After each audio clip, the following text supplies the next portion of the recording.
तो दोस्तों सीएसवी ज्ञान बुक में एक बार फिर से आप लोगों का बहुत बहुत स्वागत है।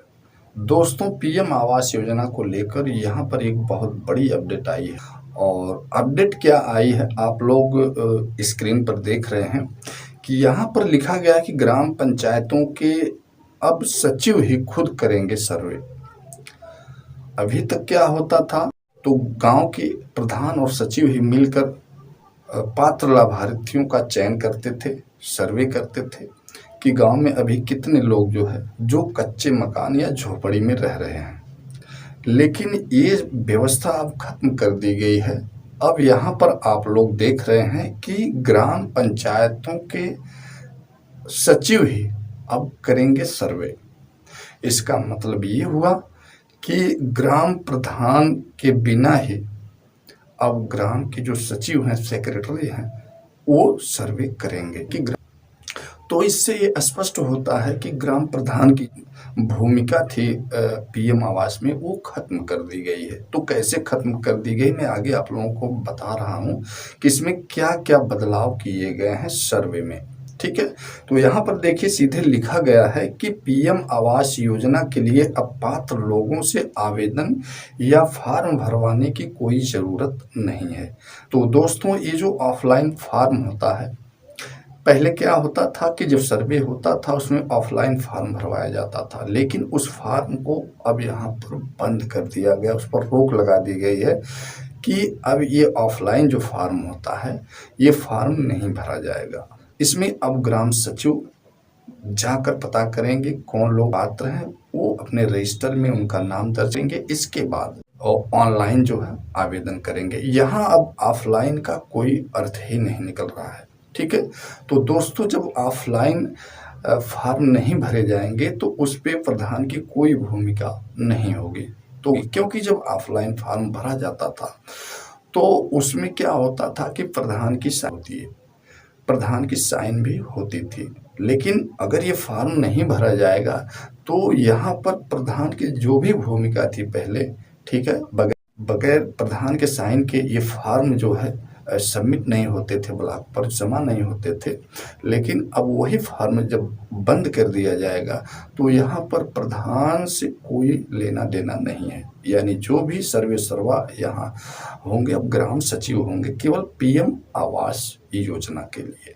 तो यहाँ पर सीधे लिखा गया है कि अब ग्राम पंचायतों के सचिव ही खुद करेंगे सर्वे। क्योंकि हमीरपुर में एक बैठक चल रही थी, हमने बताया कि हर ग्राम पंचायत में बैठक चल रही है, खुली बैठक, और उसमें जो है सूची तैयार की जा रही है कि कौन कौन से लोग पात्र हैं।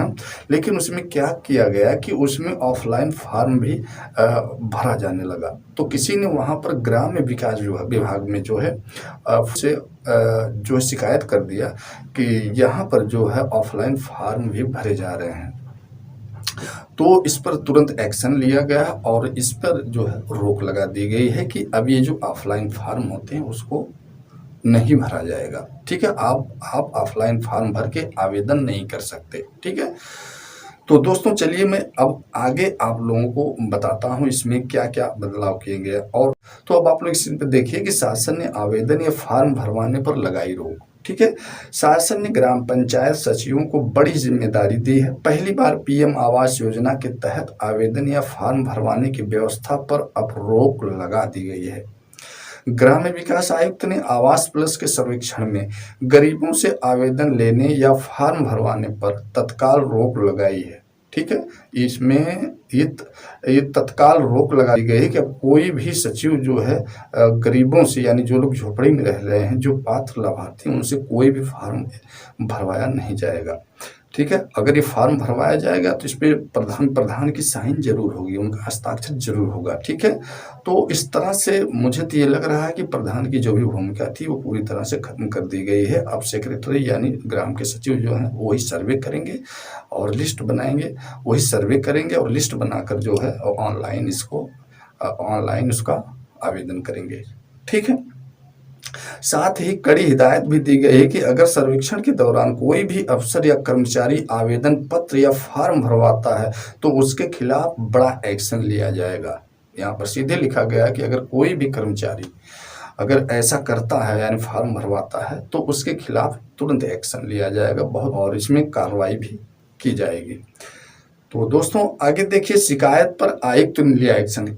इस पर एक्शन क्यों लिया गया, मैं बता दूं कि हमीरपुर जिले के सुमेरपुर ब्लॉक प्रमुख जय नारायण सिंह ने बताया कि क्षेत्र के बिखेरा गांव में आवास प्लस सर्वेक्षण की बैठक में सचिव लाभार्थियों से फॉर्म भरवा रहे थे, जिसकी शिकायत ग्राम्य विकास आयुक्त से मोबाइल फोन के जरिए की गई।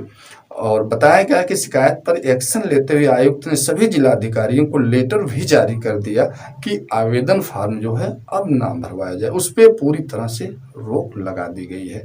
तो दोस्तों आगे देख लीजिए पंकज मिश्रा की जो रिपोर्ट है हमीरपुर से। पंचायत सीरीज सभी ने देखी होगी क्योंकि हर ग्राम पंचायत में बैठक चल रही है, जिसमें सचिव जी फुलेरा के विकास के लिए प्रयास करते रहे।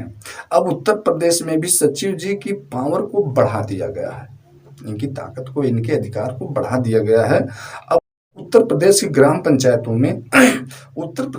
पंचायतों में सचिवों की ताकत में बड़ा इजाफा हुआ है। योगी सरकार के फैसले से आवास की आस में बैठे लाखों गरीबों में बड़ी खुशी देखी जा रही है। पीएम ग्रामीण आवास योजना में अभी तक आवेदन या फॉर्म भराए जाने का प्रावधान था। अभी तक ऑफलाइन जो फॉर्म भराया जा रहा था तो उस पर प्रधान की जो भूमिका थी, उनके बिना हस्ताक्षर के वो फॉर्म जो आगे नहीं बढ़ता था। तो शायद हमें तो लग रहा है कि इसमें प्रधान की सारी भूमिका खत्म कर दी गई है, क्योंकि जब आवेदन फॉर्म नहीं भराया जाएगा ऑफलाइन तरीके से तो उसमें प्रधान की साइन नहीं होगी। ठीक है, तो इस तरह से मुझे तो ये ऐसा ही लग रहा है कि अब जो भी इसके सर्वे सर्वा हैं वो ग्राम से सोचने वाली बात है कि क्या ग्राम सचिव अच्छी तरह से लाभार्थियों का चयन कर पाएंगे। ठीक है, हो सकता है कि अभी ग्राम पंचायत में कोई नया सचिव आया हो तो उसको क्या मालूम कि कौन से लोग पात्र हैं, ठीक है, कौन से लोग अपात्र हैं, उनको ये कठिनाई होगी, बहुत दिक्कत होगी। ठीक है, तो इस तरह से तो मुझको तो नहीं लग रहा है कि ग्राम सचिव अकेले ही ये सूची तैयार कर लेंगे। ठीक है, उसमें तो किसी न किसी का सहयोग उन्हें लेना ही होगा। ठीक है, और फिर भी बगैर प्रधान के सहयोग के वो सूची तैयार नहीं हो पाएगी, इतना तो मान लीजिए। ठीक है, तो भाई जहाँ पर अभी 2-4 साल 5 साल से सचिव हैं तो उनको कुछ न कुछ जानकारी है किसको आवास देना है, किसको नहीं देना है। लेकिन जिस ग्राम पंचायत में नए सचिव आए हैं उनके लिए दिक्कत होगी। ठीक है, तो दोस्तों पीएम ग्रामीण आवास योजना में अभी तक आवेदन फॉर्म भराए जाने का प्रावधान था, लेकिन पहली बार गरीबों को आवास की सौगात पाने के लिए आवेदन करने की कोई जरूरत नहीं पड़ेगी। इसके लिए ग्राम विकास उत्तर प्रदेश के आयुक्त ने सूबे के सभी डीएम को लेटर जारी कर दिया। ग्राम पंचायतों के सचिव ही अब खुद ही सर्वे कर पात्र गरीबों की सूची तैयार करेंगे।